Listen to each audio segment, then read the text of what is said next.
Na conformidade da votação realizada pelo Conselho de Sentença, declaro condenados os réus Elissandro, Mauro, Marcelo e Luciano e, como corolário do veredito, passo a aplicação das penas. Item 1, uma breve nota sobre as dificuldades inerentes do caso da Boate Kiss e da necessidade que proclamo, porque é um caso de expressão nacional, de que reflitamos sobre o Tribunal do Júri. Há diagnósticos realizados acerca da demora dos julgamentos, decorrentes de causas estruturais e que demandam efetivamente mudanças legislativas. E aponto que, por exemplo, suplantar-se a possibilidade de recurso da pronúncia prestaria relevância ao júri, convocando com mais presteza ao cumprimento de sua missão constitucional. E, se suspeitamos, para muitos a assertiva pode parecer chocante, nunca se pode deixar de anotar a perplexidade com a realização de julgamentos ocorridos muitas vezes há quase uma década. E digo, o direito, e sobretudo o direito penal, não há de voltar os olhos apenas àquele que delinquiu, senão que lhe cabe a finalidade de ajustar as expectativas da comunidade, evitando frustrações e descréditos que afetam a confiança no sistema da justiça. Para ingressar propriamente o campo da fixação das penas, é imperioso dar-se destaque à circunstância de que, no caso, desde sempre, a imputação versou o designado dolo eventual. Para a conclusão que se tirará, cumpre sobre isso fazer-se algumas considerações. E aqui trato de questões doutrinárias que são realmente desnecessárias de ler nesse momento, fazendo referência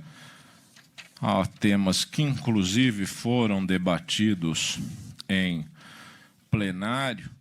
mencionando que a ausência de oposição interna do autor frente à lesão do bem jurídico, quando essa lesão afigura-se possível já em caminho dolo eventual. Por isso que autores como Faria Costa mencionam que o merecimento da pena nos casos cometidos sob o pálio do dolo eventual não se encontra na atitude de patente hostilidade para com o direito, mas sim na, aspas, posição moral e na postura ética de acomodação ou indiferença face ao resultado proibido. Ou seja, e aí sou eu dizendo, a ordem jurídica parece querer não só que o agente não tenha uma posição de repúdio e de negação para com os valores que a norma penal cristaliza, como também, aspas, não quer que ele assuma uma posição de indiferença face à violação das normas penais. Assim é que a ordem jurídica, ao fazer com que a indiferença axiológica se equipare à própria assumida negação de valores, dá conta de que, e vejam o que diz, o viver em comunidade não pode ser só o andarilhar nas suas margens, mas tem de ser também o mergulhar nas suas raízes. E aí sigo com referências que realmente dispenso para concluir que, apesar de tratarmos de dolo eventual, este, como tal, foi intenso, e isso repercutirá no nível da aplicação da pena. E aí digo, a intuição primeira que se poderia extrair de um cotejo entre o dolo direto e o dolo eventual apontaria para um juízo mais desfavorável do primeiro, ou seja, o dolo direto em relação ao segundo, isto é, o dolo eventual, o dolo direto parece mais grave.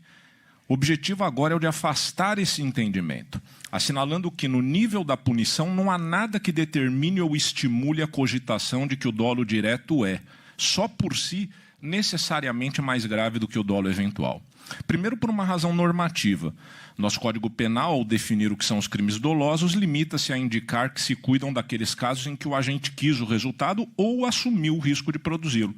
De modo que, no plano da legislação, basta o querer o resultado ou a assunção do risco de produzi-lo para que se configure um crime doloso que, como tal, receberá a respectiva sanção.